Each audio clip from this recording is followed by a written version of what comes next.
Welcome back to the Realty Report. I am your host, Craig Gatto, and tonight, it's not often that I will say I think the show's going to be good or great or anything like that, because you can't guarantee that, you know. But I will say this.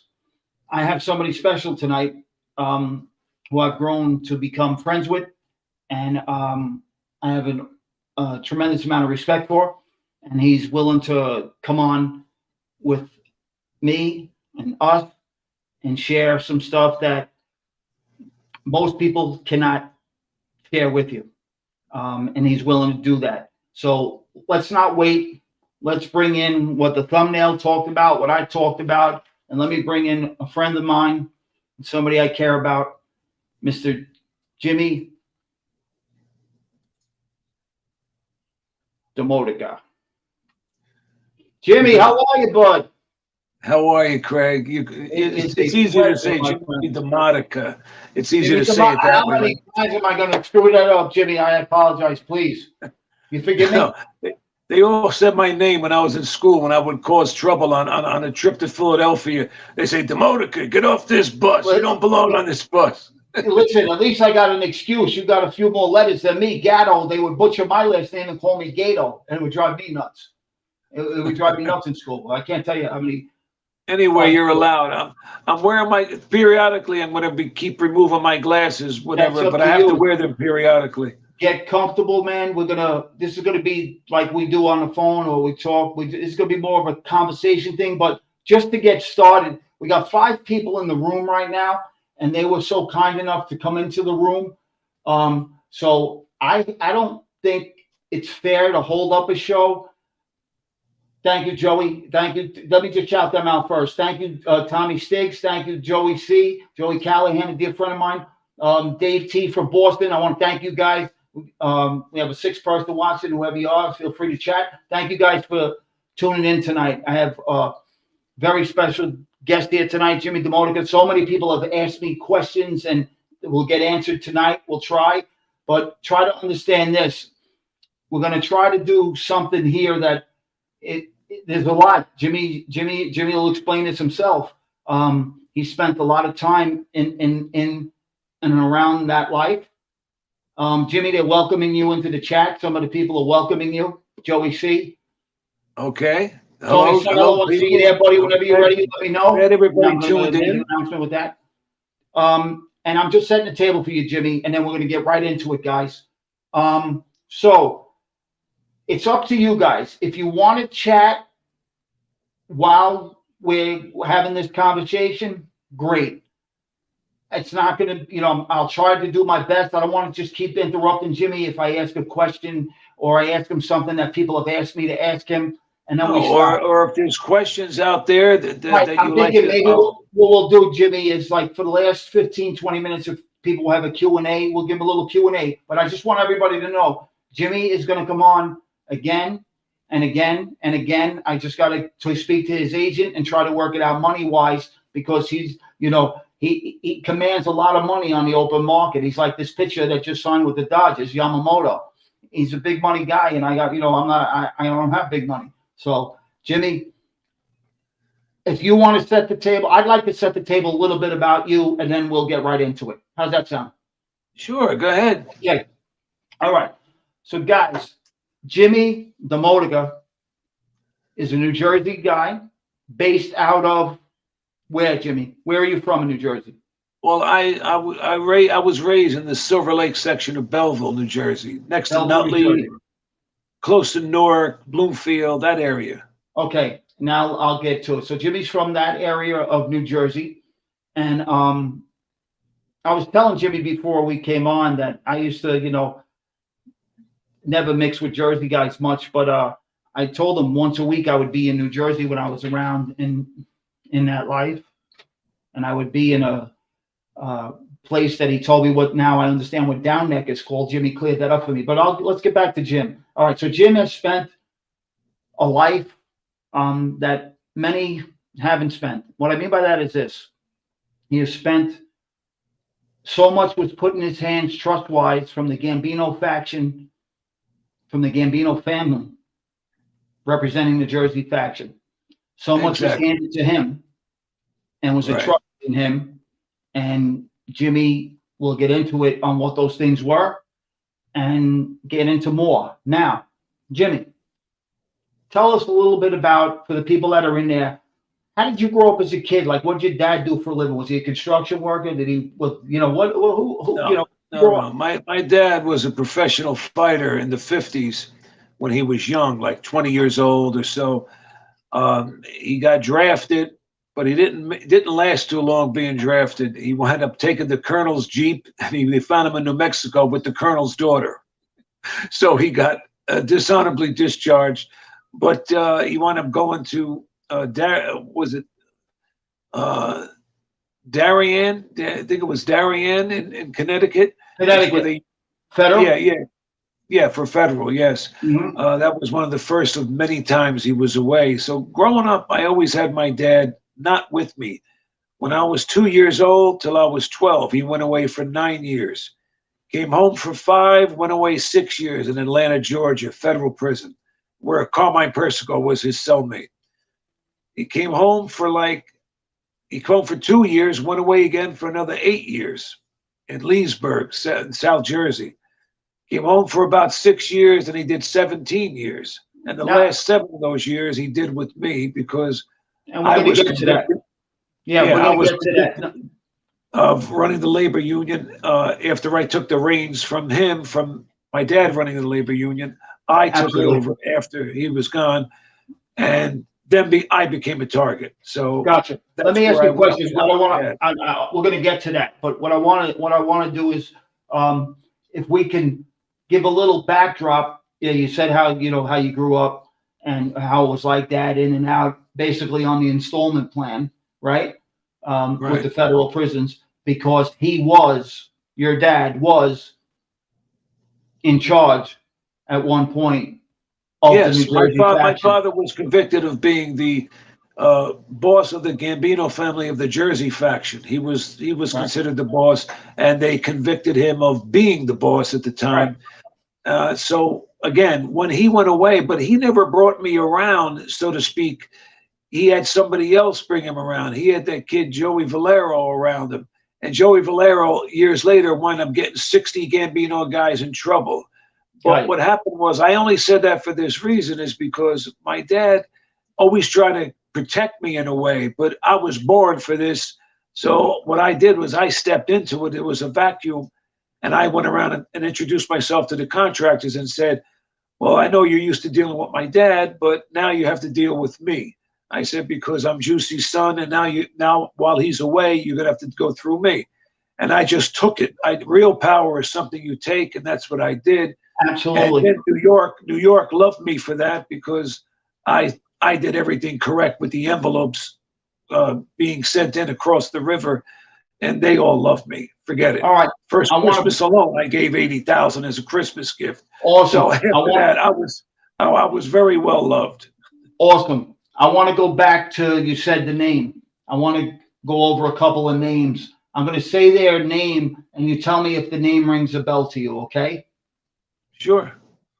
You said it. It was your dad, Juicy. I get a lot of questions. How did your dad? First of all, what was your father's real name, and why did they call him Juicy? No, well, he's Vincenzo or Vincent DeMonica, but they call him Juicy was his nickname.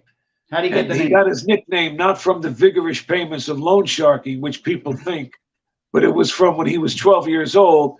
He was in a gang called the Hat Blockers Association, which was they would hit guys over the head with a bat, and then on his wrist he would have it engraved. It said HBA and a fedora with stars around it. If he told me, he said, if I hit 2 more guys in the head, I would have gotten a top hat, he said. Anyway, he was 12 years old, and he wound up going to reform school. And when he went to reform school in Jamesburg, New Jersey, it's very famous. They say Jamesburg because that's where it's located, Jamesburg, New Jersey. They have 12 cottages on the property. And when he went there, they one guy approached him. He says, "I'm the Duke of the cottage." The Duke meant he was the toughest guy in the cottage. Yeah. He said, "Well," he says, "being that I'm the Duke," he says, "tonight when you get your food from the mess hall, you're going to put your cookies on my tray." He said, "And as the Duke, I'm now required to slap you in the face." I said, "Well, what'd you do, Dad?" He said, "What'd I do?" He said, "By the time he said the word face, I must have punched him 500 times."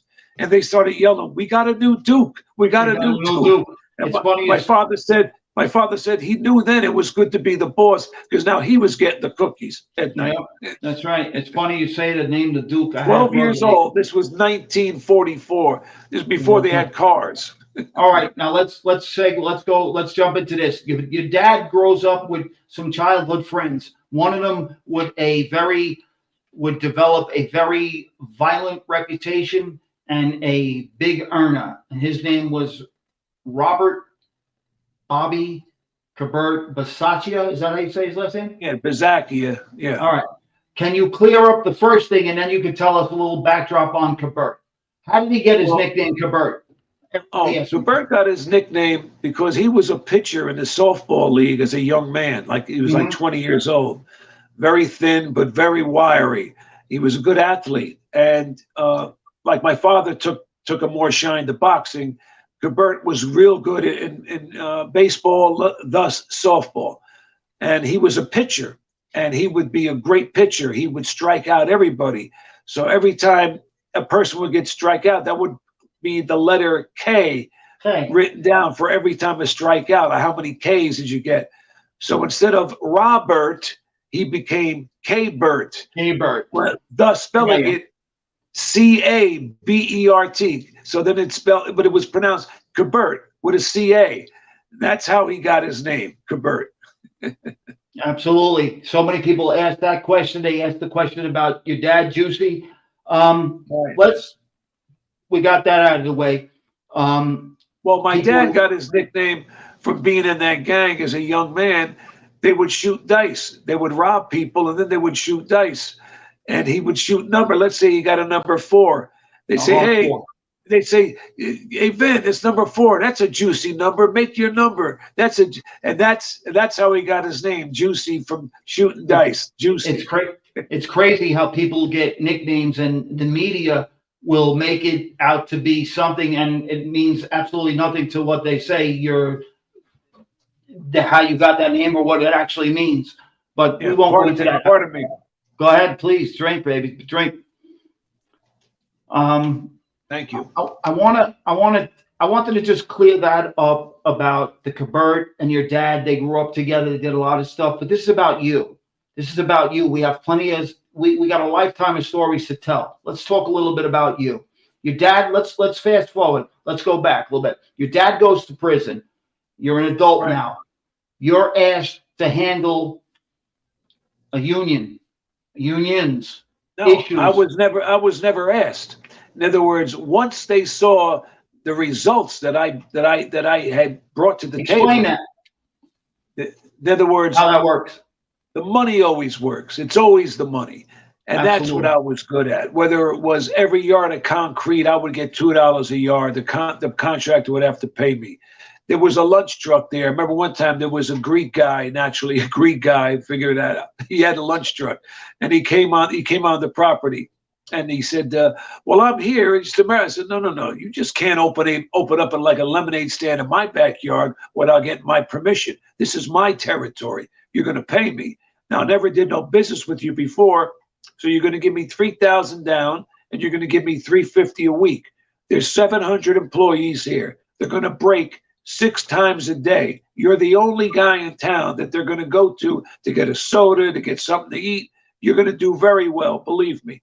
That was just one aspect between the concrete, the containers. If a container was there, the general contractor would pay a guy, let's say they would pay for the guy that had, let's say, 40-yard container to put debris in it.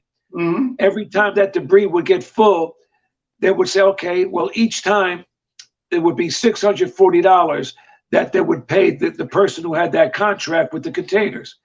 So I would do the same thing. I never did no business. I require so much down, and we'll take $25 a pull. In other words, every time they pull a container and every time they drop a new one off, empty one off, I got 20. I said, we'll square up once a month. We'll do that in cash. Yeah. And that's how I did. Now you're talking about 10 different job sites in such a vast territory. I mean, I couldn't wait to wake up at 5 o'clock in the morning. Let me let our listeners try to, because not everybody, you know, I know who's in the chat right now, and they got it. We got some people here that understand what we're talking about.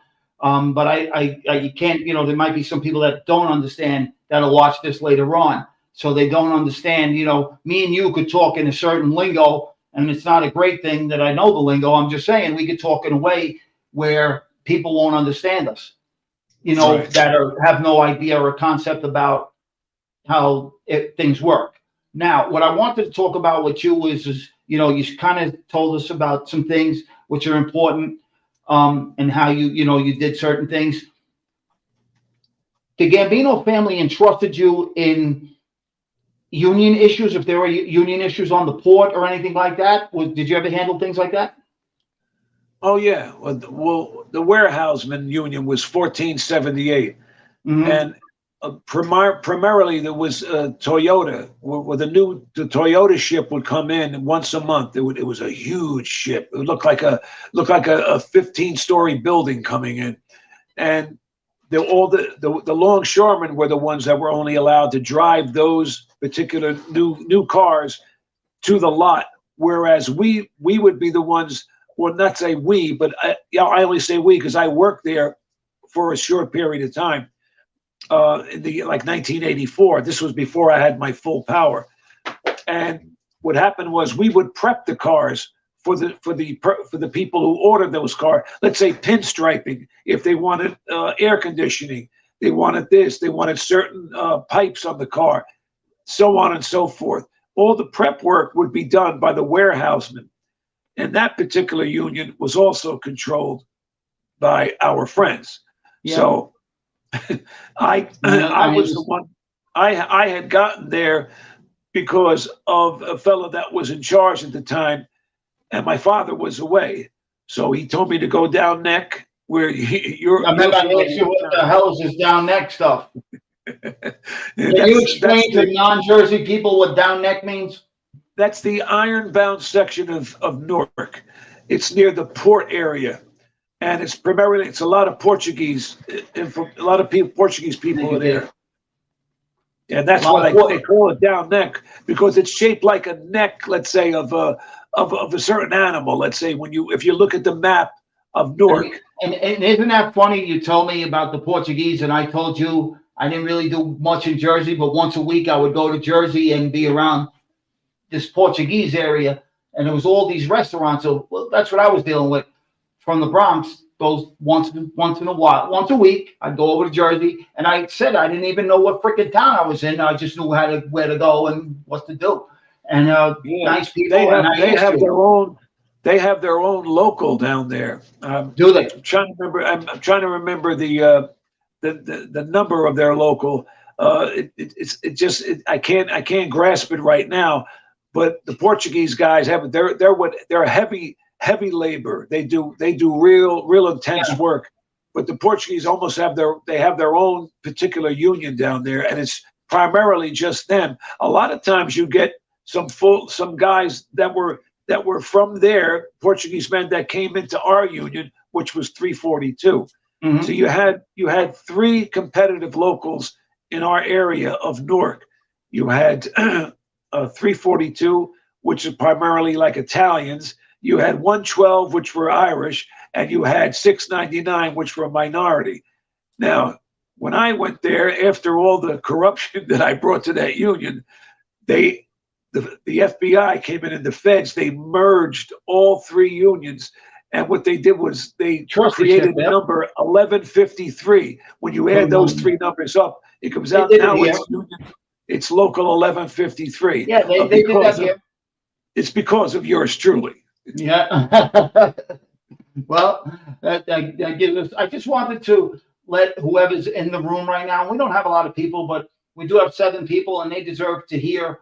They were here from the beginning, so we're not gonna keep backing up. We're gonna keep moving forward, and they needed to hear a little bit of the beginnings on how things. You know, you were born into the life. You didn't. You know, you really were born into it. Would you say you were born into the life? Yes, but again, me playing football, being all state in football and stuff.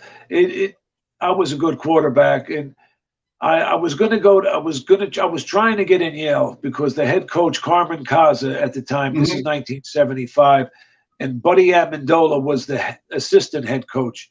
They were romancing me. They told me, "Listen, your marks aren't that good. You got to go to a postgraduate prep school to boost your marks up for an additional year, then reapply." And that's what I did. I went to Milford Academy in Connecticut, which was affiliated with the Choate Prep School also, which was very high up, it's very elite prep schools.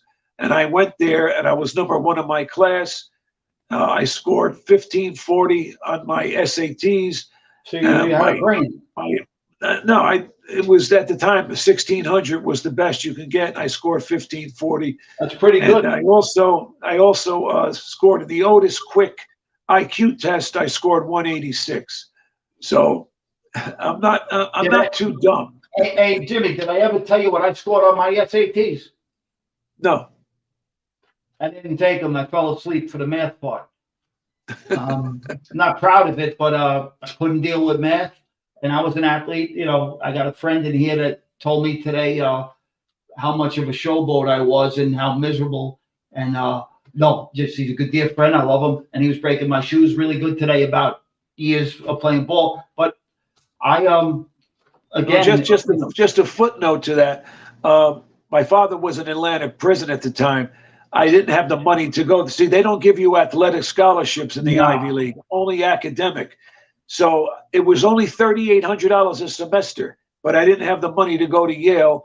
So I wound up going to UConn for 2 years. I majored in psychology and I minored in economics. But then I left because I was in show business. I was on Beretta, Kojak. I did a lot of shows. What a lot of people don't understand about the street, the life, whatever word you want to use, if you have a half a brain or if you have a brain, it's important because besides common sense, there's a lot of people that are very book smart but lack common sense.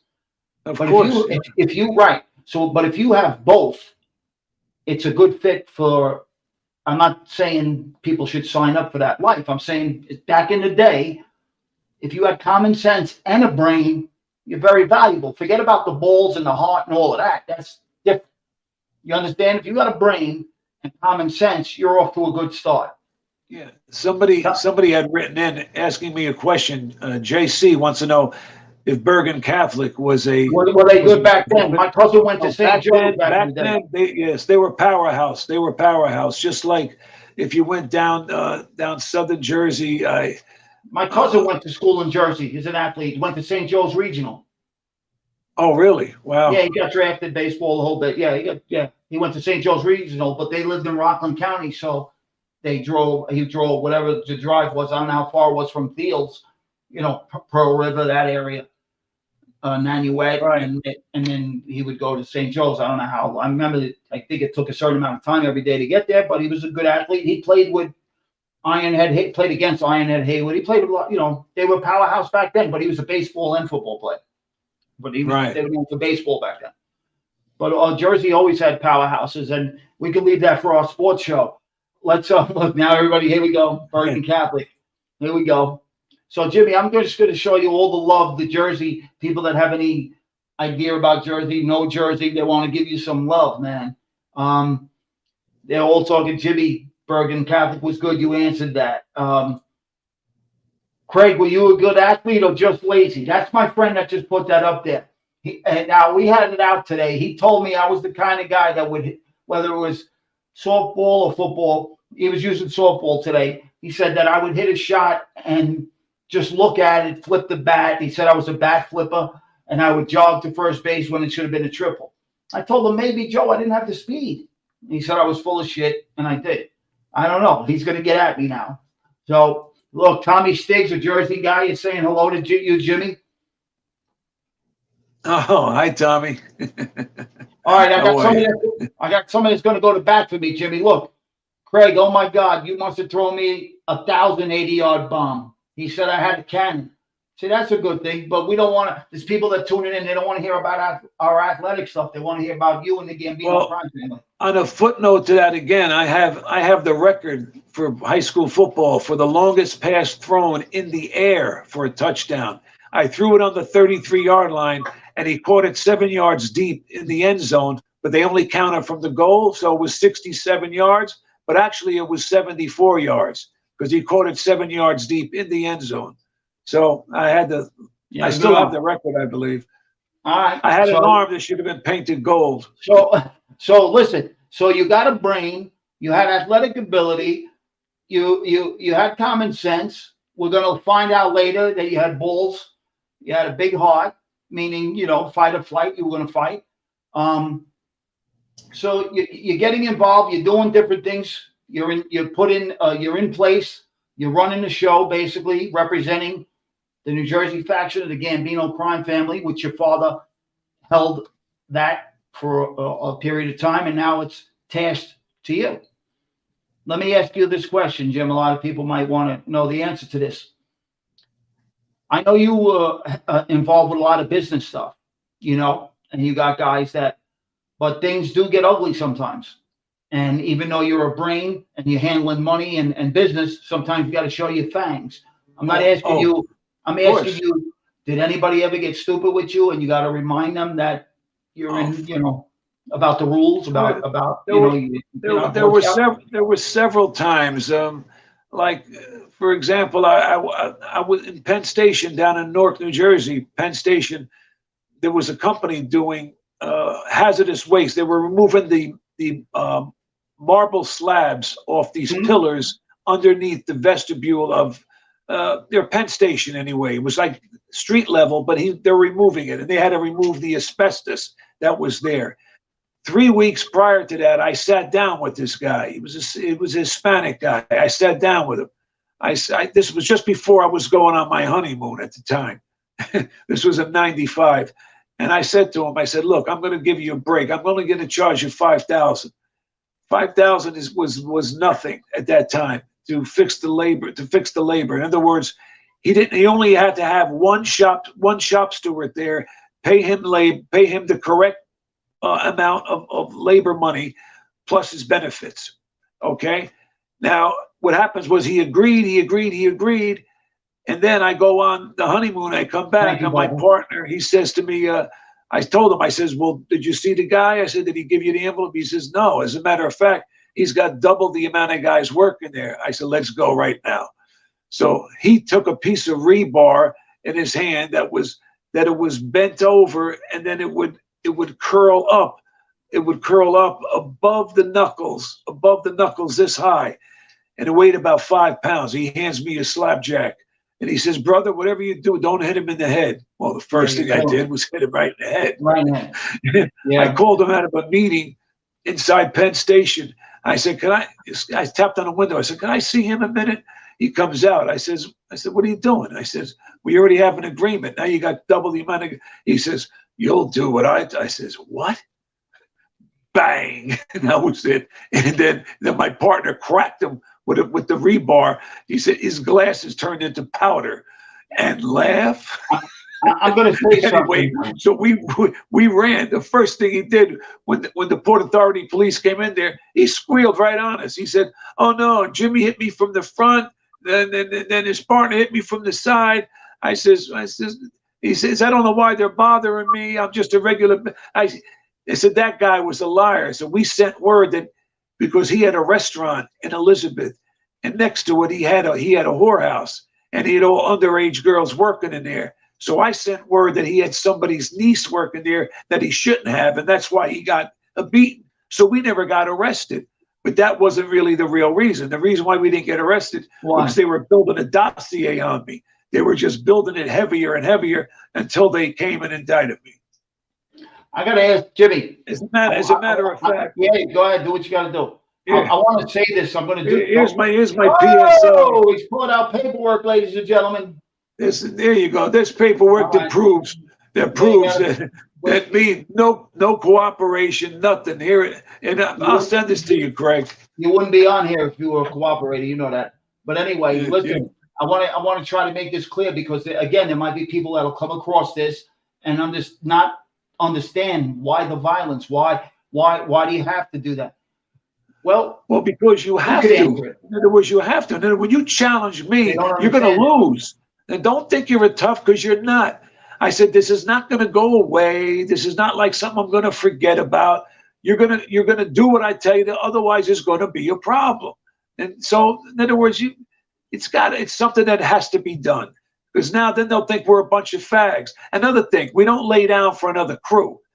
We had an old timer. The guy died now. He was an old timer. He had a double button. He was made in Sicily and here. He was with the Elizabeth crew, the Cavalcante guys. He came to me because they were doing a job in Elizabeth, the Pet Boys. They were putting up a Pet Boys auto parts store.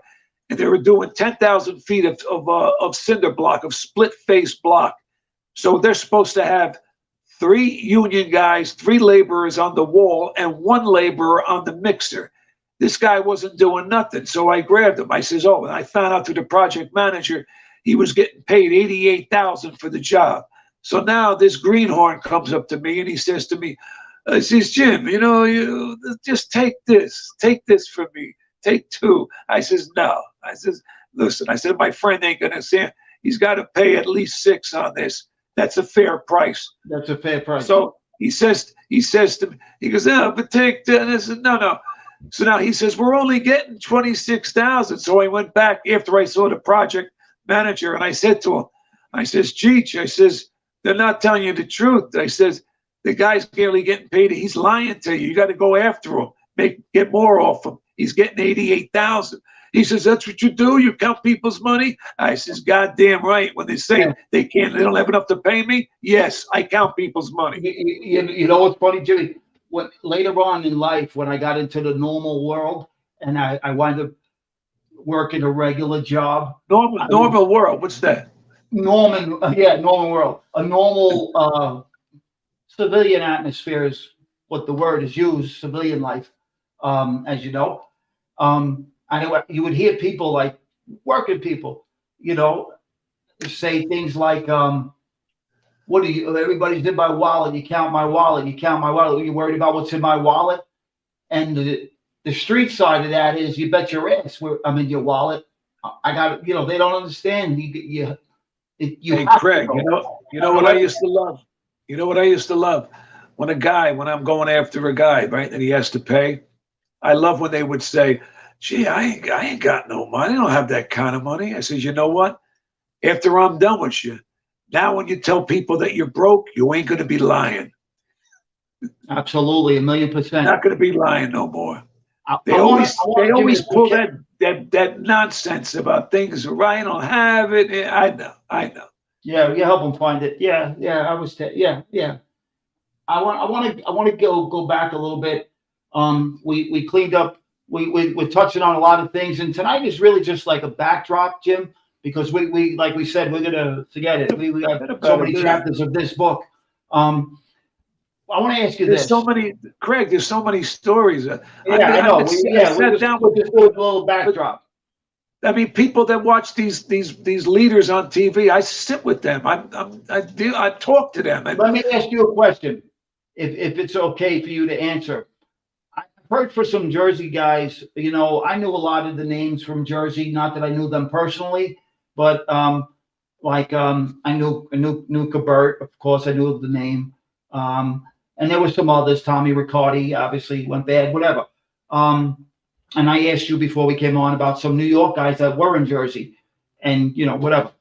There was another guy I've heard his name, Sammy something. I think he proposed you for membership, correct? What was his name, if you don't mind? No, that was little Sammy Crisaro. Okay. Can you talk about that a little bit?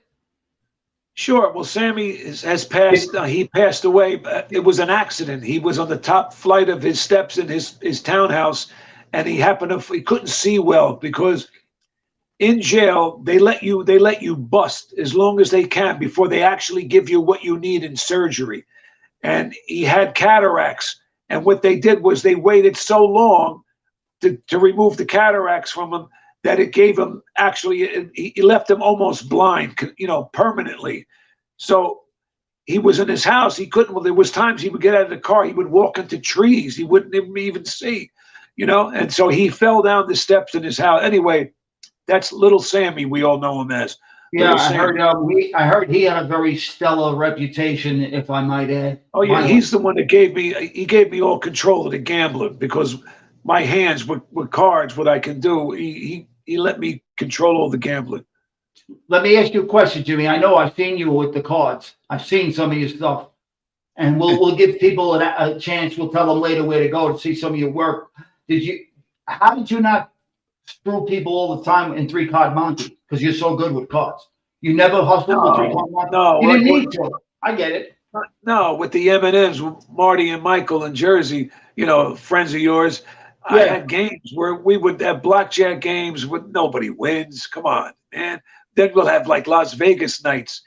In Las Vegas nights, like on certain groups, like the Elks yes. Club, Columbus, the AmVets, the American Legion. Yeah, there'll be a Vegas night, right? And you'll see a dice table. That's all controlled. In other words, they don't even realize it. There's a guy with his hand. He'll go like this as he's doing it, as he's grabbing, like in the corner of the dice table. As the dice come there, he'll go like this. He'll go, here's the dice. And as he's doing it, he's got the other dice underneath here. He's switching the dice. You don't even know it. This is how good he is, this kid. But he wound up dying though. But in other words, that's just the dice table. Now let's just say if somebody did grab the dice and saw that, that they were fixed, they had another old timer at the table. He would fake a heart attack and then just fall on the table. Then you had 5 dealers, all like me, that knew how to deal. Oh, forget about it. I mean, like, you're not going to win. Like, you know what's hysterical? You're talking about, and a lot of people, maybe I think people in this chat will understand. You're talking about like somebody would stage a heart attack or this, that. No different than the union halls. Like whenever there was election, just before they would get ready to vote, somebody would stand up, raise his hand, and say, "I nominate that everybody up there keeps their position and gets a raise." What was anybody going to do? Stand up and say no? They all start clapping. No, you want, hey, Craig, what happened was my partner, I'll just say his first name, Al. I made him the business manager of my local 342. Yeah. Right? Our executive board, which they call the E board, where you have a president, vice president, and the guy who has the gavel for the meetings. Absolutely. Right? At this meeting, the other kid stepped down. He stepped down because we already knew. We already got permission from my friend at the time to make sure that there was a new switch. The business manager was going to become my partner. So what happened was on the night that we had the meeting with 700 members, 700 guys in there. The Big Jim was my wife's cousin at the time. That was my last wife at the time. Mm-hmm. I got my new baby Barbara that I love, which she should have been my wife forever, but I didn't get a chance to marry her at the time. Anyway, she's the best. Love you, babe. Anyway, Barbara Materna. And yes, she was in the chat. She said you look good. She's glad to see you doing the show. Yeah, that's my baby. Anyway, so that night, right here it comes to tell we have a new person to be nominated to be business manager. So I grabbed this other kid. I grabbed this other kid with me. I said, "Listen, come with me." We had two baseball bats, like small ones, like we're walking around. And I says, "Look, anybody puts their hand up when we say oppose, we crack these guys right in the head." And so what happened was the president says, "Okay," he says, "on Saturday, our brother Jimmy stepped down for personal reasons, and now we nominate Brother Al as our new business manager. All in favor, say aye. Aye. Oppose?" me and our friend are walking around. If one arm ever went up, forget it. The beat this guy would have got. but nobody dared put their arm up for it to oppose. And they said, "That's it. The Yays have it. We have a new business manager." That's how fast. That the polls were only open for about 2 minutes.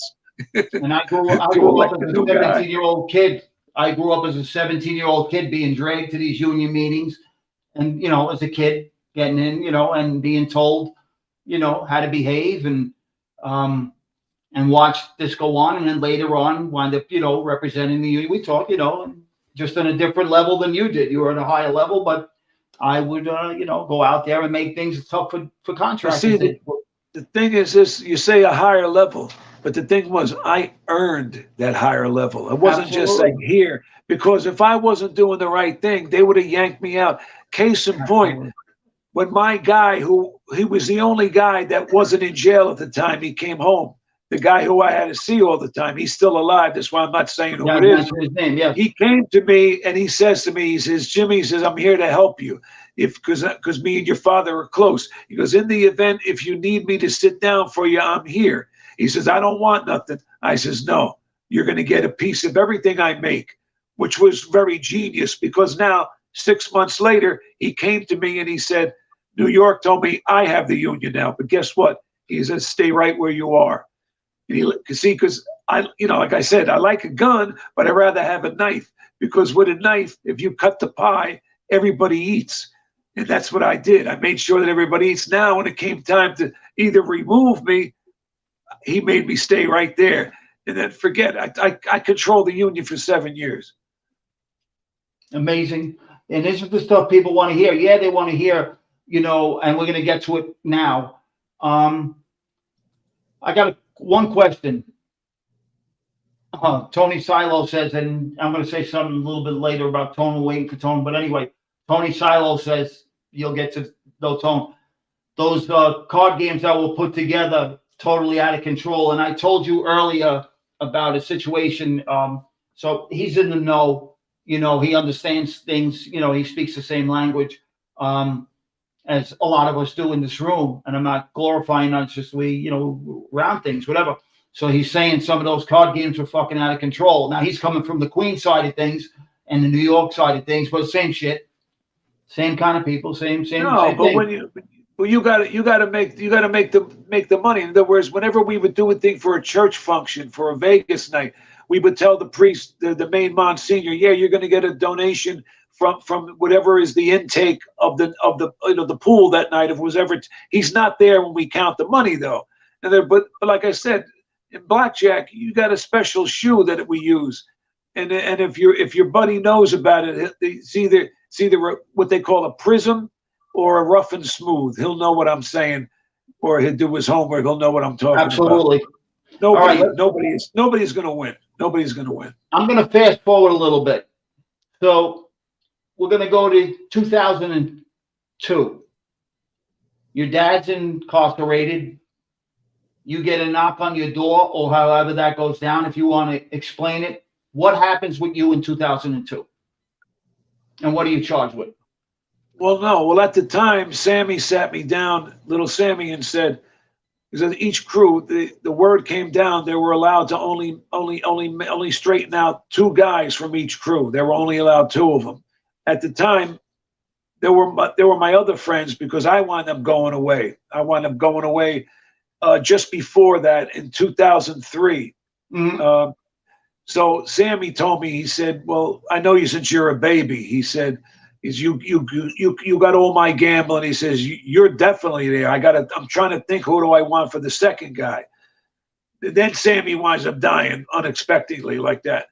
But in a way, maybe it was a blessing and not something, because had it been the other way, knowing me, the way I earn and everything, I definitely would have been, forget about it, because the next beef, I would have got 30 years easy, Let me ask a question, Jimmy. How did they round you up? How did you know you were being taken down? Did you get wind of it? When I got in trouble, I got wind of it about 2 weeks before that something was probably coming down. Did you get wind of anything coming down? No. Well, a contractor set me up, a guy I already did business with before. He worked in the territory. I fixed the labor for him, and then he was coming again, and I asked him, I said, "Okay, we did," he was doing a school. They were renovating a school in Jersey, in East Orange. And I told him. So after he did business with me, about 3 weeks later, my father at the time was in trouble. And so I said, my father could use a few dollars for this. I said, but it's nothing to do with business, just personal. But what happened was his boss got nervous. He thought that if he did that to me, that it would never end, that I would just keep on milking him. Right. So what they did was they set me up. When I went to the job site to pick up the money, like I did the first time, there was nobody there. I'm saying, where the hell is everybody? I'm saying, there's nobody on this job site. So would they have a problem, another job, and they all had to go there? So then at the last minute, I saw the envelope with a thumbtack. It was on top of the on this one of these planks, those on a pallet. And so I saw it the last minute. And as I'm walking to the car, what I'm feeling, I said, this ain't 6,000. I said, well, this is nothing. So wait, the 3 cars come in, and then a helicopter comes in. Like I was out. He says, turn around. He goes, take a picture. Let the helicopter take your picture. They were there in case I got away on car. The helicopter was going to follow me. Absolutely. So they had me there like I was Al Capone. I was all by myself. And then I went there. There was first it was $100,000 bail in the town, but then the feds put a detainer on me.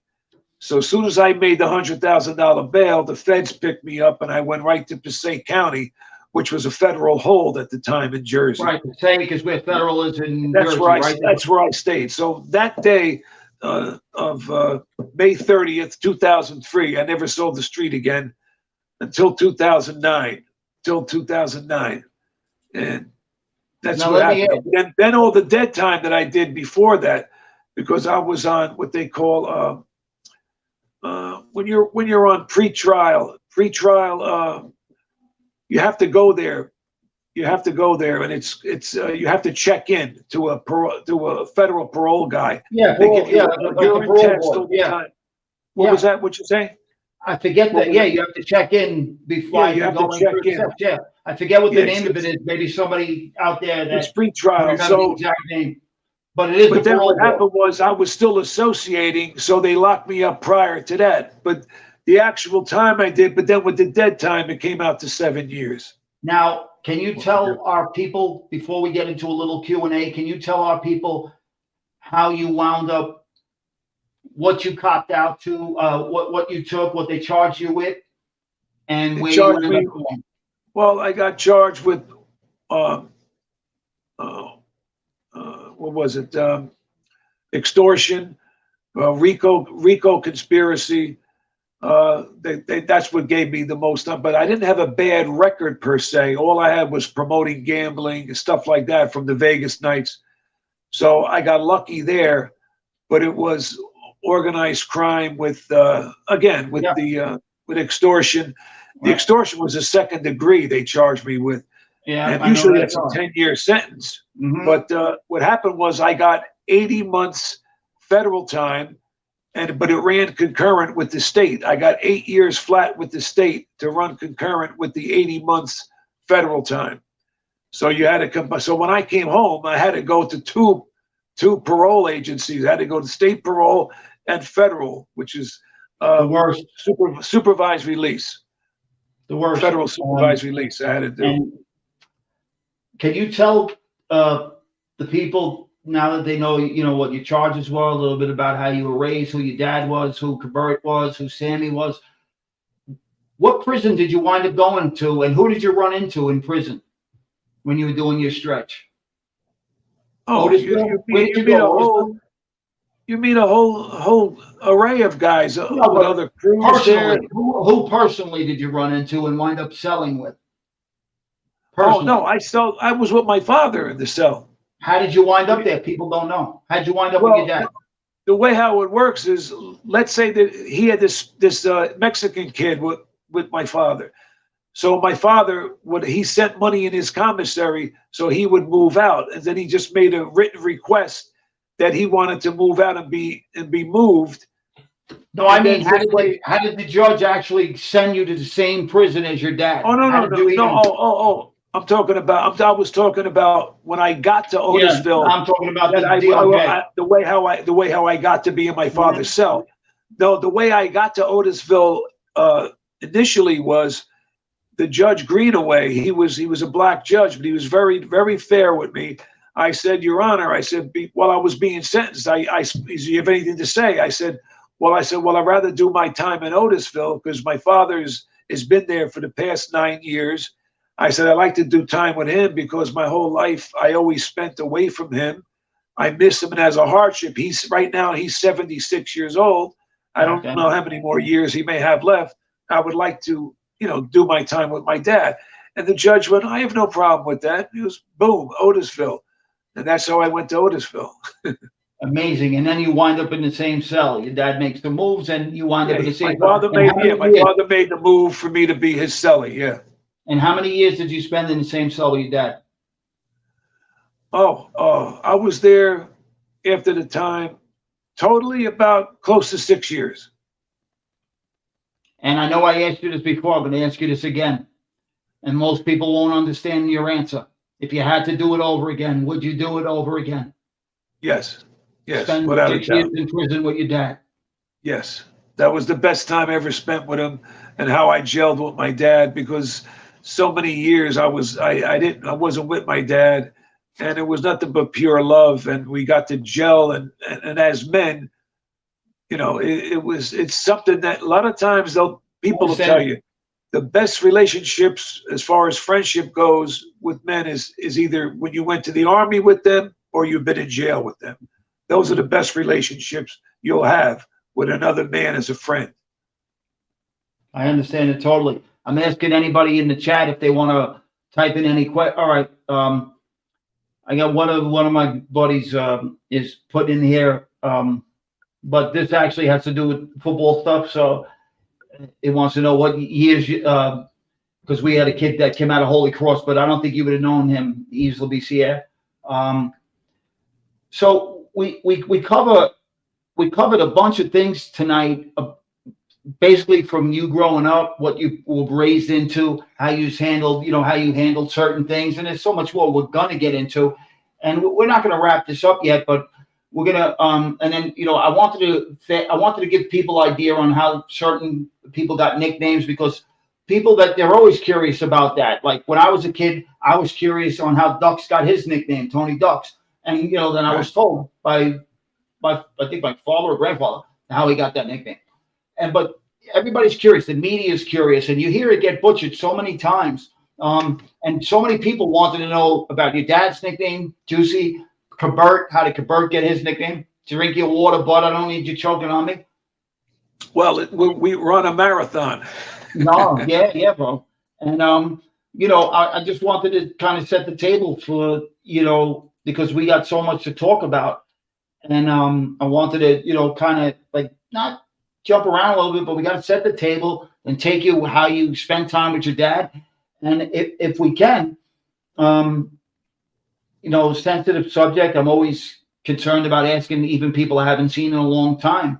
Jimmy, we talk about family, and sometimes you don't see somebody for a long period of time, and I almost get like trepidatious about saying how so-and-so or how so-and-so, because you don't know. So did your dad make it home? He did a lot of years in prison. Yeah, no, he came home in 2012. He's still home now. He's 92. He's still in great shape. He walks about 4 miles a day, and he'll go to this place. It's a catering hall, but that's where his friend owned.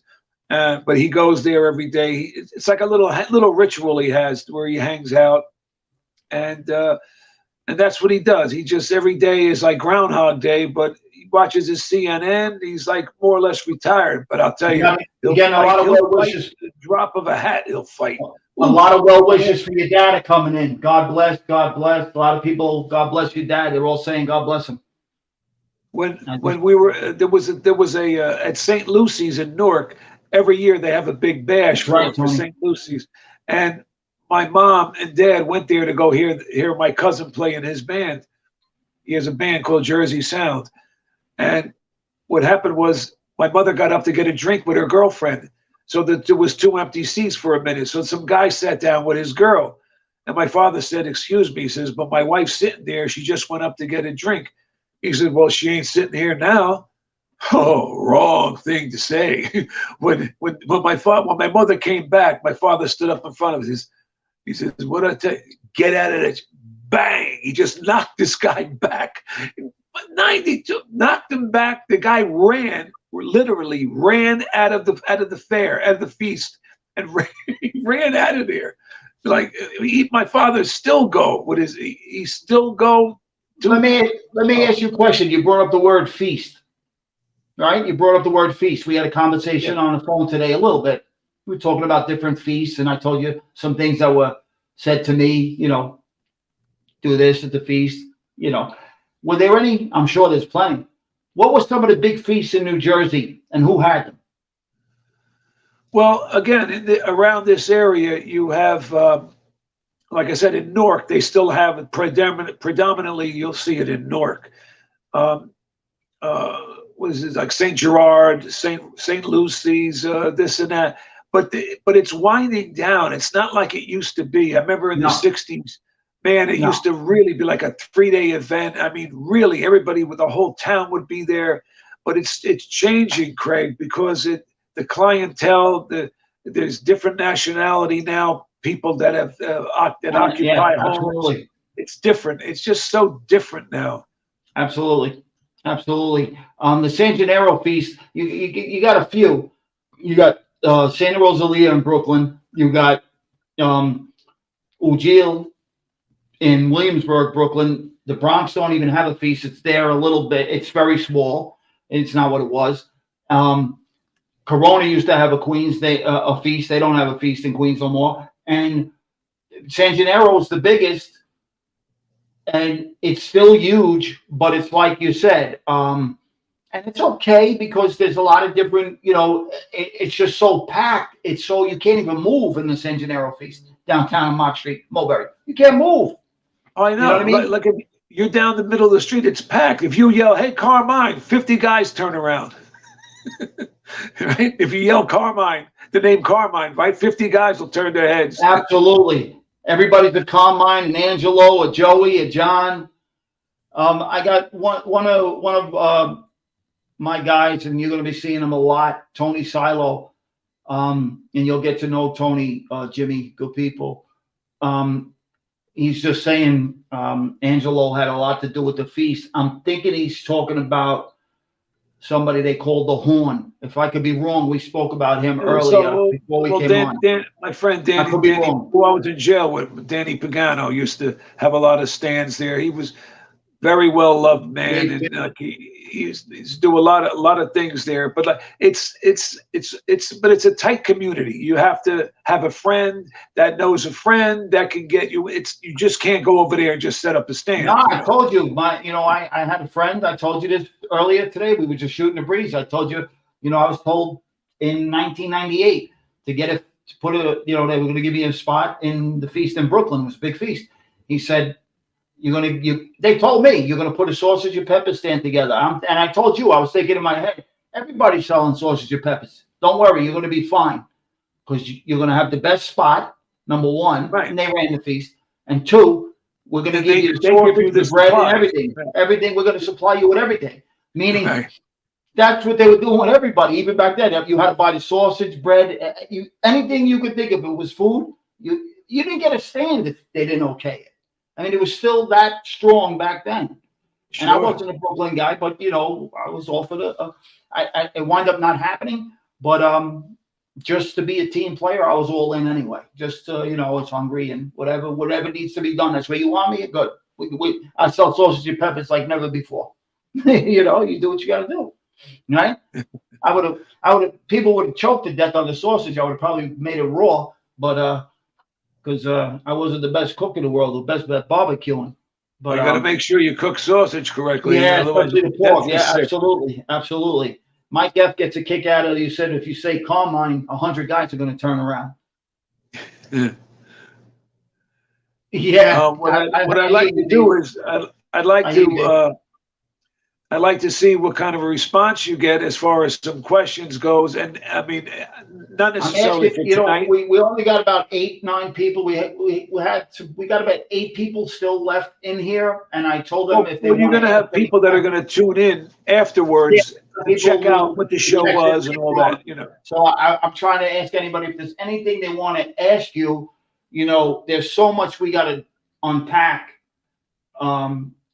with your life that, you know, we're going to do, you know, a segment as you feel, once a week, once every other week, whatever you want to do, you know, whatever.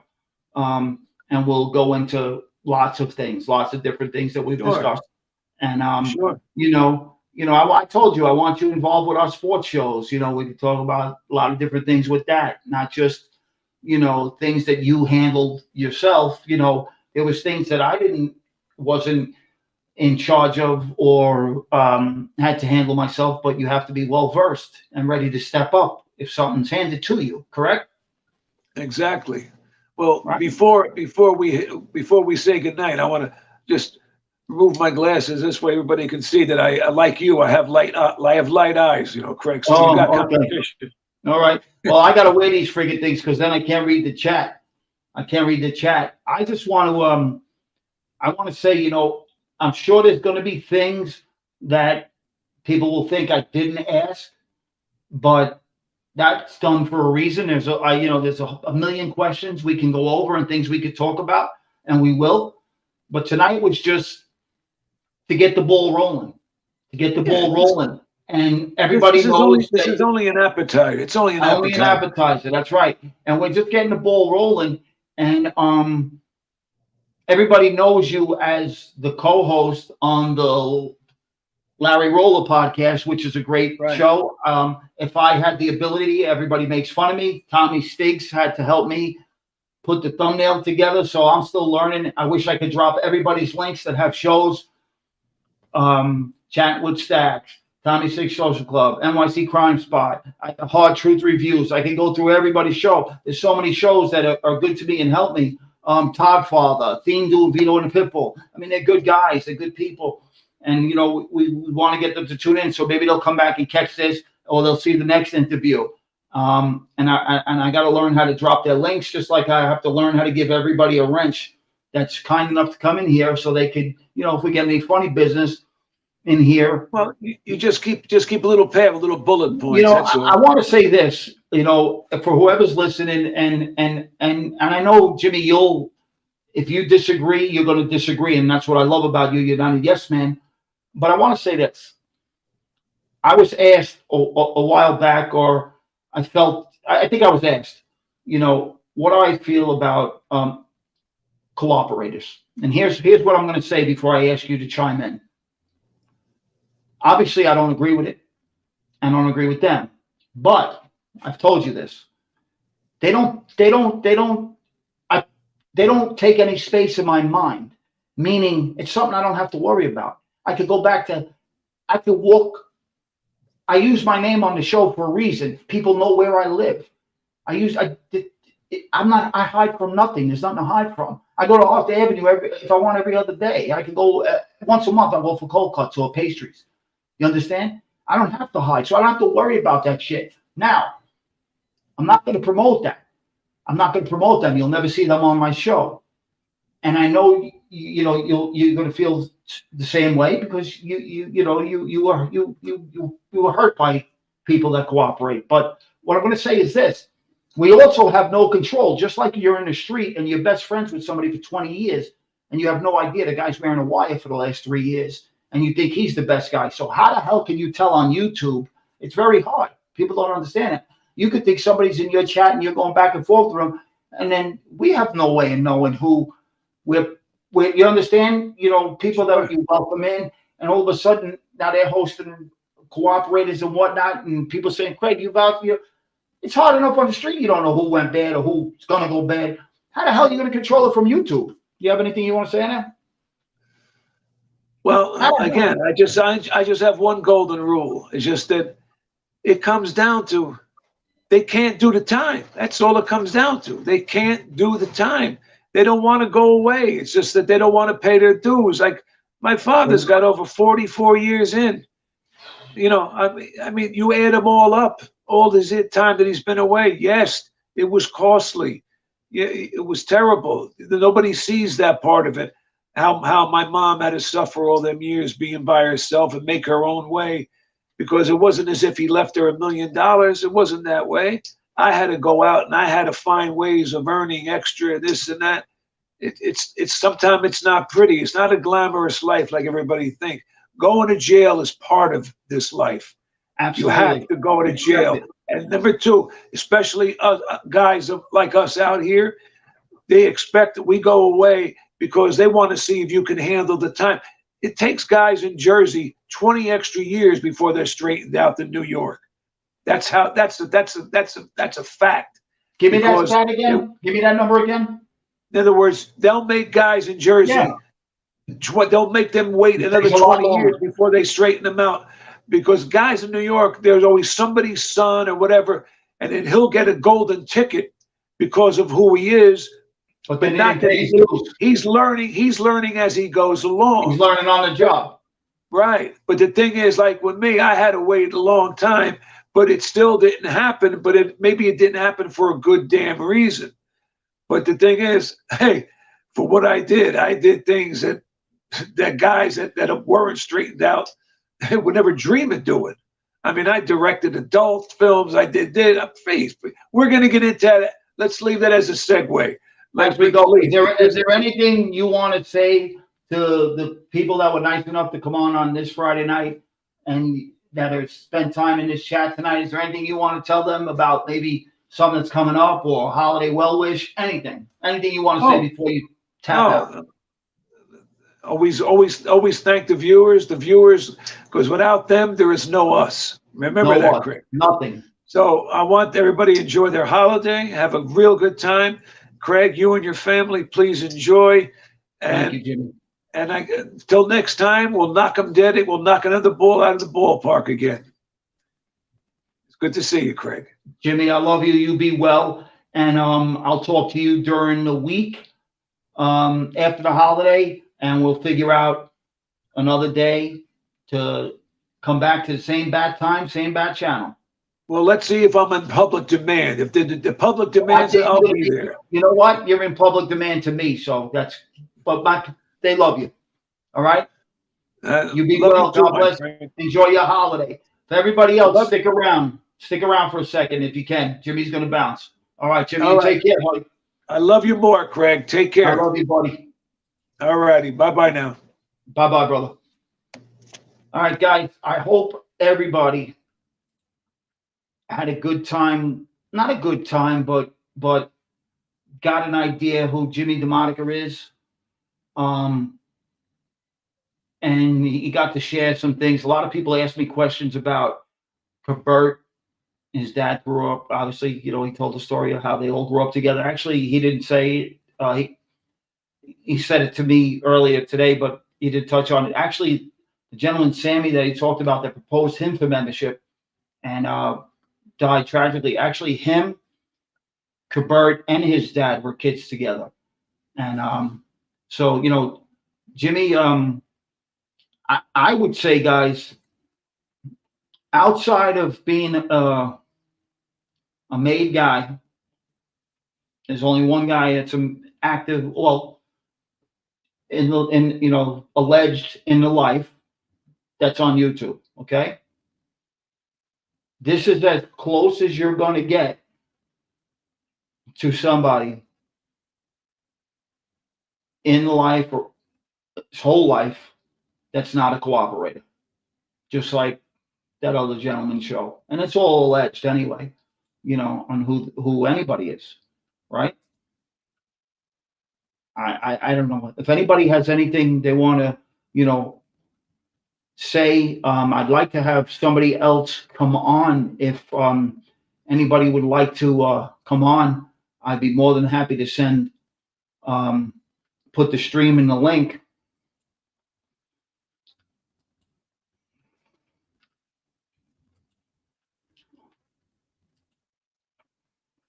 There's the link, guys. Anybody wants to come on for a few minutes, please do. I'll give it a few minutes. Anybody wants to come on? Anybody that's Don't have to show your face. I don't think if it will show your face, I believe you could block that out. Anybody. I'm waiting for a certain person to pop on. If he does, great.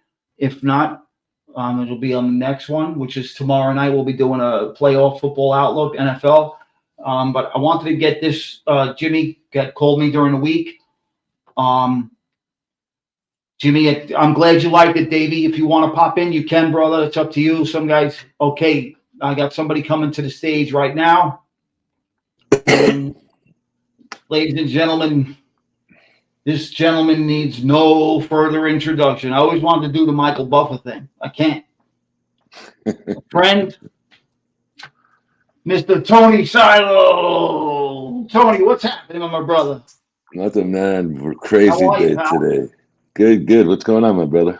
All right, everything is good. I want to take this time to let you guys know that Tony will be co-hosting with me on this show.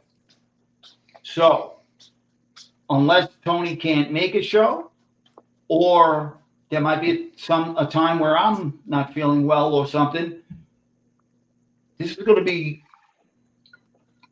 multifaceted. Where you might see, how sometimes you'll have somebody fill in for somebody else. Maybe there's sometime I won't be here doing a show, and Tony will have it with somebody else, a co-hosting it. But me and Tony have a vision, a plan. We go back some years. Long time. Very long time. Benny, thank you so much. Jimmy was good people. I'm glad everybody enjoyed it, but we wanted to take this time. Tony, the class act that he is, didn't want to take away from Jimmy. We didn't have this conversation. Obviously, while Jimmy was talking, but Tony waited for Jimmy to leave for him to come on, so we could say that me and Tony will be co-hosting this show. And absolutely. We'll be covering everything from what people want to hear, and people do like to hear this stuff as much as, believe it or not, guys, I do want to pull away a little bit from it, meaning I don't want to do it all the time. And that's for a lot of reasons, but if people are interested by it. So if there's something interesting, we're going to do a lot of different things, whether it's mob, sports, somebody that's interesting that we think will be a good show for you, we're going to have them on, And that's it. So if you guys that know Tony Silo, and I know you all do that are in this chat, you want to welcome him aboard to the reality report, I got to change that sign behind me, and I will add his name to that. And then we'll move forward from there. But if anybody wants to, you guys all know Tony well. Dave, thank you so much for enjoying. I'm glad everybody enjoyed. We didn't get a big crowd, but I wasn't sure, honestly, how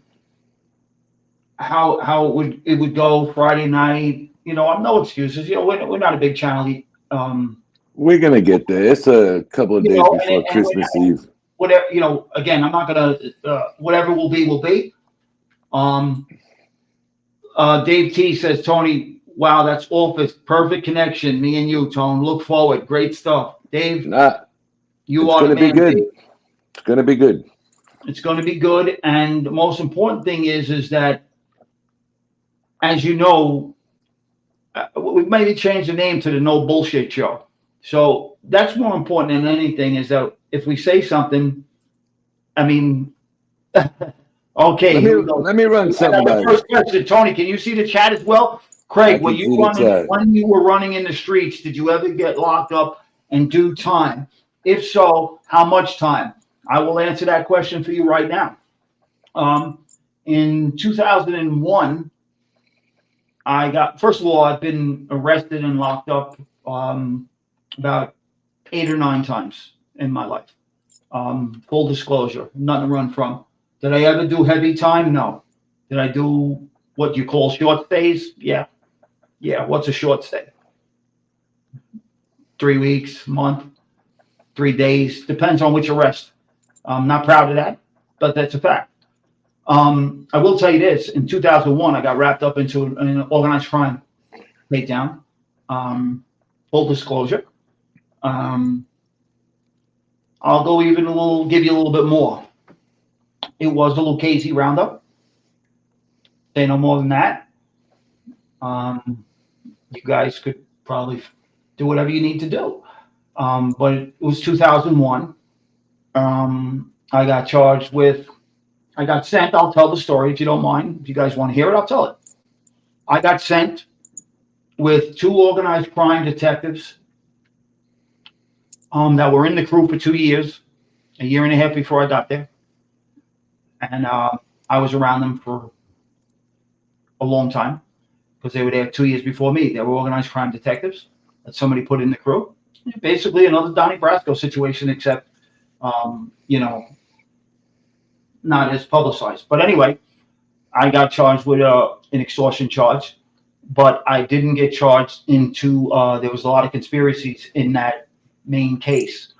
And truthfully, what saved me is I didn't get charged in the main indictment, and there were 3 separate indictments. If you guys ever want to look it up, you can. You will. 7 people were charged in the main indictment. 3 people were charged in separate indictments. Mine was put into a separate indictment. Same case, separate indictment. So my charges were extortion, and they got knocked down to attempted coercion. I would have got some serious charges, but I wasn't in a car on a particular night, or I would have got hit with more serious charges and would have definitely did some football type numbers. Knowing that, I'll get to that in a second, Dex. Knowing that, if anybody wants to know, I had a great attorney. His name was Murray Richmond. He's out of the Bronx. They used to call him Don't Worry Murray. He only dealt with wise guys, organized crime guys, and rappers. That's what Murray did. Murray, I think, just retired, but his daughter Stacy runs that. I want to just say that to this day, I should have been in that car and caught more charges. How I missed those phone calls that were coming to me that I needed to be seen, and I was somebody that was always on call at that time in that life because I believed in it. But it saved me a bunch of time. But you got to remember, they play a game with you. For anybody that's never been arrested before, or they play a game with you, and the game is this: I did not know what I was being charged with, okay, until I stood in front of that judge 3 days later, or whatever it was, okay? So your mind, automatically, you tell yourself, you have to. I am going to go away. I looked at the clock. It said 5 p.m.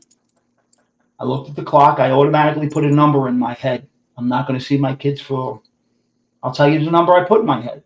For whatever reason, I put 10. I said, I'm not going to be home for 10 years. I had no idea what I was being charged with. I had no idea what they had. I just know how they took me, where they got me and how they took me and how many came. So I figured off of that, it was maybe a little bit more serious. And again, not that the extortion thing is not, it is what it is. But when you automatically put up something in your head and you're dead set on, you understand that is what's going to happen. Now, if it would have been more, I would have been disappointed maybe.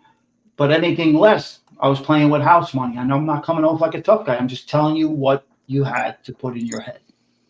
That was good for me. So when I finally found out, as everybody's getting arraigned and who's getting bail, who isn't getting bail, and you hear the numbers are going lower because now they're getting to you, you got a shot to make bail. Because they're coming off those $2 million numbers and it's working down into the 600,000, 500, and then you realize what you're charged with. But it wasn't until I got to the judge of what I was told, what I was actually charged with. And question is, all right, if you guys don't mind, I got my son Antonio and my grandson Santino in the house. Hey, bud, Pops loves you. Antonio, what's up, Antonio? Antonio, is on the board. Somebody asked me, Craig, did you have a nickname in the street? That's a good question. I don't want to say I had multiple, but I did, and it wasn't. They called me the Storm. You say, why the Storm? Well, it's not what you think. Like, I was like a hurricane. No, it was nothing like that. It was actually a joke because, I don't know if anybody will understand this, but you know how they say when you have a house and your insurance is good, barring anything but a natural disaster? Like there's something in insurance that says that. Oh, like with a house. Tony, you know what I mean? Yes, it's like a tree falling on your car. You better pray the insurance company pays you. So they used to break balls a lot and say, oh, here comes the storm. You're covered for anything but a natural disaster. And I'm not here to glorify shit or say this and that. Dave, I'm with you, my brother. Nothing to be proud of, not glorifying it, right. But I'm just answering this question. And the thinking behind that is that if I was asked to do something, I put it the same way I told you. I put it in my head that I was looking that I wasn't going to see my children for a certain amount of time because that was going to keep me good. You understand? Tone, you don't understand what I mean? 100%. Right. Sometimes you got to understand if you're getting involved with something, you're eventually going to have to pay the price one way or the other. And you hope every day you don't is a good day. Absolutely. So I put that number in my head and whatever happened. And it was all good. I was playing with house money after that. But anyway, actually get back to the question, the Storm. So that's where the Storm came from because they said, it used to break balls. We get back to the club, back to the restaurant, wherever it would be. We'd meet up at night, the crew guys, whatever, or maybe just me and one other guy. And I said, boy, what happened this time? Because it seemed to be anything that I wind up in my lap turned out to be a freaking something. Nothing was ever easy.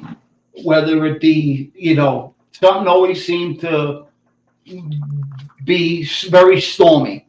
So if somebody needed to be talked to or be seen because they had a bill that was outstanding or whatever, it could have been a business thing. Somehow, some way, they were going bad with it, and I had to bring back the bad news.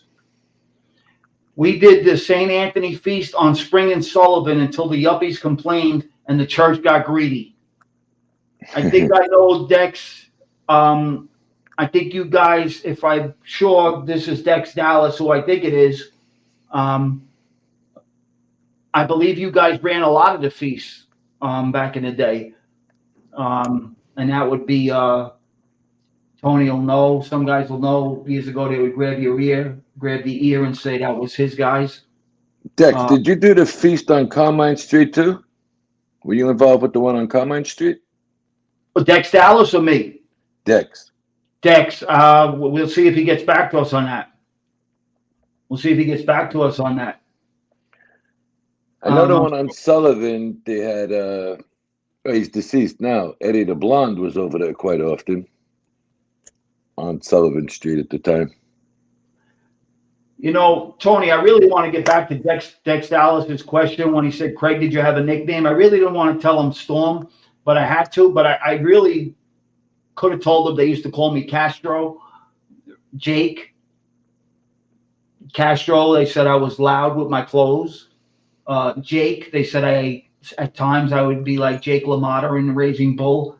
I don't know where that came from. It was always fucking bullshit, just to break balls. And then I'd like to say, yeah, but Storm seemed to say more, but one particular guy always called me Castro. Always Castro, always Castro, always Castro, always Castro. And it's just that they didn't know how to dress. And maybe I had to fucking show them how to dress. But anyway. Yeah, but Craig, you dressed in multi-neighborhood clothes. A lot of these guys, you went to a lot of different neighborhoods. A lot of guys was stuck in one neighborhood and followed the pattern of that neighborhood. Not many people did that. You know what I'm saying? I grew up honestly watching my dad dress. So like my dad would think nothing of putting on green slacks, a green leather jacket, green shoes. I mean, everything would be green. Who the fuck did that? Like you would say a pimp does that. But you're right. My dad grew up in Harlem.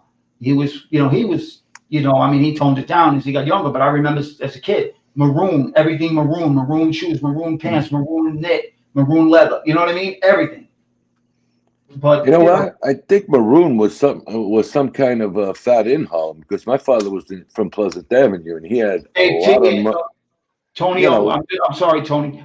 Antonio, Dave T is saying hello to you and Santino. Tony, go back. I'm sorry, brother. Say what you were saying. A lot of the guys uptown wore maroon shirts. A lot of them had Pierre Cardin clothing up there. My father, big Pierre Cardin guy, members only. Oh my God. Wow. Yeah, that was a lot of the guys up in Harlem in that area. Wore that kind of clothing. Yeah, my father was big on the members onlys, and he was very big on the Pierre Cardin button-down shirts. Man, I think my grandfather, I'm just going to use this. I think everything my grandfather had was Pierre Cardin back in the day. Remember the see-through, they were almost like I'll call them see-through, but they weren't called see-through. They were almost like a silk sock. I didn't like them. They were uncomfortable for me. And they would wear like the see-through, the silk socks, Pierre Cardin socks, the canoe cologne, Pierre Cardin cologne. Remember all of that? Yeah, they had like the pinstripe, like where you could see through the sock at the time, going up and down the sock.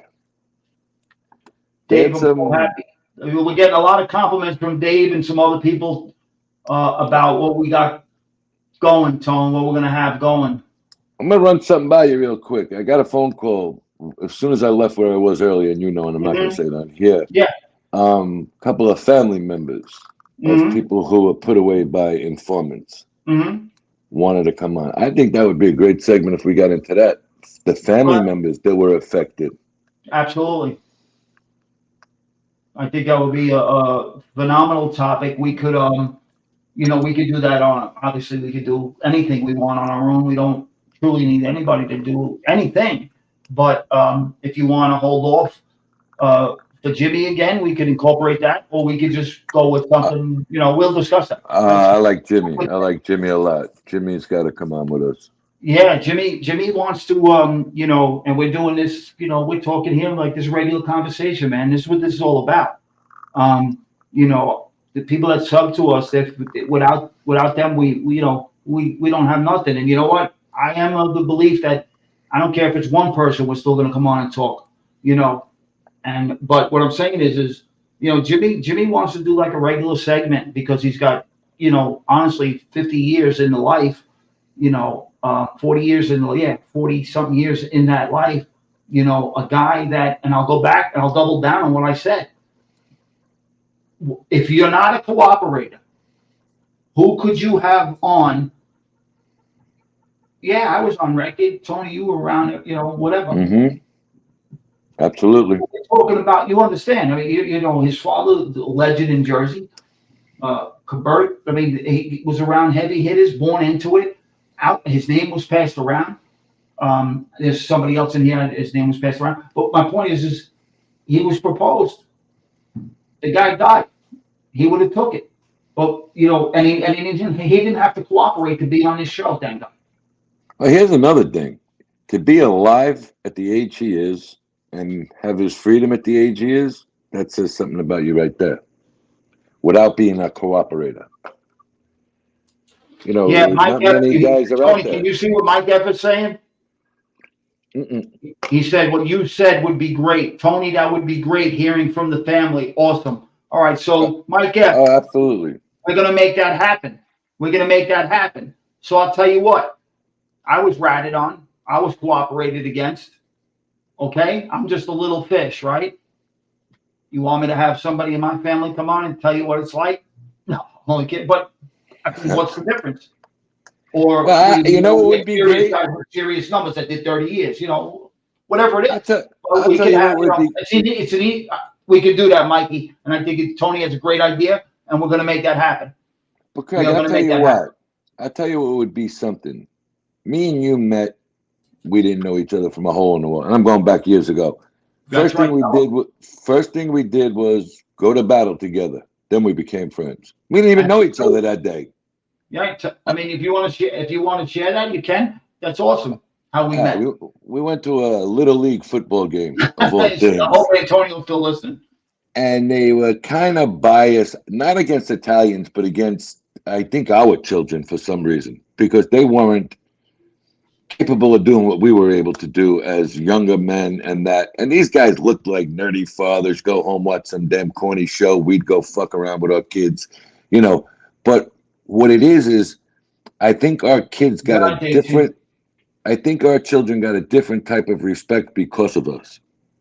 People looked at our kids different. We were like the cool fathers, and there were some other fathers the same age, if not younger, that looked upon kind of nerdy-ish. You know what I mean? And I know I always got along with your kids. They were over my house many times. 100%. You know, my son talks about you. I mean, it's a difference of, and we're all in the same neighborhood, and there's a few fathers, you don't even know they got fathers, and their fathers are full-time fathers at home because they're not the kind of people who live our lifestyles. Not as regular guys. And, you know, we could communicate with the kids till this day. There's some parents out there that can't communicate with their kids at all. So that's something, you can say whatever you want about that lifestyle or getting in trouble, is a big bonus to me, I believe. Yeah, I made a ton of mistakes. I learned from them, but it doesn't. There's a lot of those things shape you who you later become in life. And some things in your life. I'm a firm believer in this. There's some things in your life that just should be non-negotiable. To everybody, it's different. If you're a person that everything is negotiable, I'll show you a weak person. I'll go back to that to the day I die. There's some things in your life should be non-negotiable. 100%. You know, whatever they are, we don't have to get in with them. And that doesn't mean you're a gangster tough. You're non-negotiable. I don't give a who's tough. Nope. Well, I'll tell you a point. I'll tell you a point you made. I think on one of your videos, I don't remember. I watched it one day. When you sit down with the kids, and I sat down with both of my sons at the same time, approximately, if the teacher asks you in the classroom who did it, I have no idea. Go find out for yourself, because that teacher's not coming home with you. Right. That She's not teacher's going to be on the not bus stop with you. She's not going to be there to protect you. And you know, I caught a lot of, you know, I kept out, you know, like especially if I was fuming, if I heard somebody stole something from one of my kids, I told them things I shouldn't have said.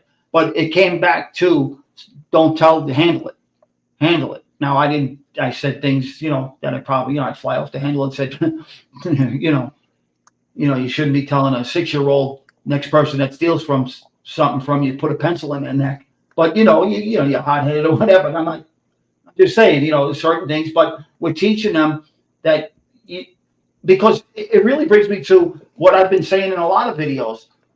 There's no difference. A guy that's testifying on people, they're facing jail time. What are we talking about when we got people in the workplace that are telling on people for no gain? They think they're going to get a better position at the job, or whatever reason they're snitching on people. What is your excuse? You're a fucking sorry human being too. I apologize for the cursing. Oh, there's another thing. We can break this down and we can come up with on people at job places. This is crazy. I never could understand that. It would make me nuts, and I can't tell you how many fights I had in construction and whatever. And it's just the truth. I mean, there's fights on construction sites inside of steam fitter unions, buildings that you've never heard about outside, but the ones you heard about, I would consider that guy a rat for, you know, telling, I got busted up because of. You know, I mean, it's just different levels of cooperators. But I mean, honestly, to me, there is no difference. You're a snitch in school. You're a snitch in the workplace. Yes, there's different things at stake where people's freedom are involved, and they know going in they could get in trouble. They're leaving the wrong life. I get it. That doesn't mean we should be telling on people at any level of life or teaching that. I still believe that way, and I'll never change. That is non-negotiable to me. 100%. That's one thing that's non-negotiable. No, you're going to get look. If you say something about somebody on a job site, you think any of the other employees are ever going to trust to do anything with you on a job site? Absolutely not. Absolutely not. Absolutely not. There's a lot of things out there. Even like we come from Queens. There's guys from Brooklyn. We got similar values, but you got guys in Jersey. You got guys in. I believe everybody has different values from different cities, and we've discussed this. You can hear the way certain guys talk about how they handle it and the way me and you would talk in private. I don't know. That's something. We came from different schools, Tom. I don't know. I've heard a couple of guys from different states talk about the way they would do things and the way they did do things, and I shake my head like, what? I would be very honest, and Dave T is in the chat, I hope still. Yeah, I hope Dave still is here. I don't know. Yeah, I think he is. The most similar I've seen to New York guys are Providence, Rhode Island guys, and a couple of guys from Boston that I met over the years. Boston runs pretty much just like the guys from Queens. Really? Yeah, Dave T is still with us. I think Dave T is still here with us. If there's anybody in the chat that wants to ask Tony anything or has anything for me, just feel free, man. Let it go. There's nobody here. It's just us. We'll give this another 5-10 minutes or so, and then we'll let you go. I mean, honestly, guys, I wasn't sure if we'd get any turnout. Yeah, it would be great if we had 100 people in here. But you know what? We are who we are, and we'll grow. We'll grow. We're getting. We'll get there. Yeah, some people are asking me now to go on their shows, and now we'll, whether we do that as maybe Tony will do an interview on one show, maybe I'll do an interview on a show, maybe we'll do them together on other shows to grow our platform here. There's a lot of people that say they're not about bullshit and talking the truth and facts, and they're not. I don't, whatever. I'm not here. I got to worry about this house. We worry about this house, what we got in our house. Just make sure what we say before we say it, we know is a fact. So this way, if you want to fact check, please do it. You should. The other thing I'm not going to ever want to learn is some of these guys that come on here want to learn a new vocabulary book. My vocabulary is what it is, will be what it is, and always will be what it is. That's a fact. I'm not going to change the way I talk, speak, or believe because I'm on a platform. Absolutely not. Absolutely. Well, like I said, like me and Jimmy was saying earlier in the night, if we talk a certain way, and it's not, it's just a fact. If we talk a certain way, I got a call from somebody, Craig, you have to, I told you this, Tone, you have to let people know because not everybody knows what you mean. So, we got to say things a certain way because we could talk in a type of talk that we're not talking in code. It's just instilled in you, Correct. The typical movie thing. Hey, did you see that guy? Did you take care of that thing? That's that typical stupid saying, but it is so true. A lot of guys come on here, Craig, and they talk in a melancholy voice and they try and use different words than they would use in real life. And that makes you unbelievable off of Jump Street. Absolutely. You know what I mean? Be true to yourself. Be who you are. Whoever that is, however you speak, just be that. And there's no need to put any extra on, no need to take some off. Like this stuff I do, I know I get animated because that's who I am. And then maybe there's times, I've had people say, be more you because they know me as being animated or hot-headed. Whatever. I don't say hot, whatever. I don't know what the fuck. But anyway, it is what it is, But we're gonna do some. Look, we're not gonna say, guarantee nothing. We're just, the proof will be in the pudding. What we're gonna do here. And we're gonna get there. We're gonna get there, and we're gonna do it. It's a marathon, not a race. We're going to get used to each other again on this platform, but we're going to get people in a nice period of time and quickly. And we got a couple of things lined up to promote us too. So we'll be good. Yeah. All right, guys. Tony, is there anything you want to say before we part? No, I'm good, guys. We'll see you guys real soon. Oh, Tony. See you. Yes. Let me tell you guys, Tony, I'm glad we're talking. I mean, I think I told you earlier, We're going to do an NFL show tomorrow night. I know it's the day before Christmas Eve, but we're going to go with it anyway. We're going to do an NFL playoff outlook. Wait for the games to end. I'm figuring 7 p.m. I'll get the thumbnail out if everybody's in. We're going to do a sports show tomorrow night. Gianni, thank you for coming in, Gianni. I'm sorry, brother. You missed out that I have a new co-host for my show, and his name is Mr. Tony Silo. Tony, you want to say hello? Hey, what's up, Gianni? Gianni's a great guy. Gianni, I'm sorry you missed Jimmy DeModica. He's going to be on often because we got a lot to talk about. You can catch the replay. Thank you for coming in. Good night, Mikey. Mikey, I hope to see you often with us, buddy. Thank you so much for coming in. Gianni, it's always good to see you. Gianni, you're my man. You know that, Gianni. Gianni's a good guy. That's right. Good guy, great beliefs.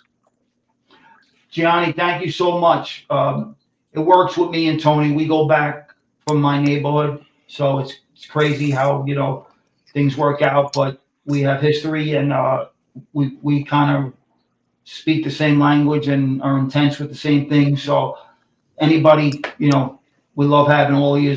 Tone, I'm gonna wrap it up, but tomorrow night, NFL playoff outlook. If anybody, please come in. If you got nothing to do, we're gonna be well rounded, right, Tone? Absolutely. I'm gonna spread it around in a couple other chats, and we'll get more people in here tomorrow night. All right, guys. I wish you well. Tony, good night. Gianni, good night. Mike F, good night. Everybody that's been chatting with Stacks. Tommy Stakes, thank you for coming in. Jimmy DeModica, awesome, my man. Dex Dallas, thank you so much. Joey C, everybody, the guys that we couldn't see in the chat, thank you. Benny Salerno, thank you so much. Of course, thank you, Tony Silo, Dave T, you're the man. You are the man. You stuck with us all night. Gianni, thank you for listening the whole time. I'm glad you had a good drive. My son Antonio and my grandson, I don't know if they're still watching. If they are, I love you guys. Love you so much. And I'll see you soon. And thank you, man. Craig, we're going to do this. We're going to grow. Craig, thank you very much. That was a great start to the show, and I will talk to you soon. Man. I'll talk to you later on. You got it, my brother. I'll call you soon. Thank you, guys. Good night. Love you all. Good night.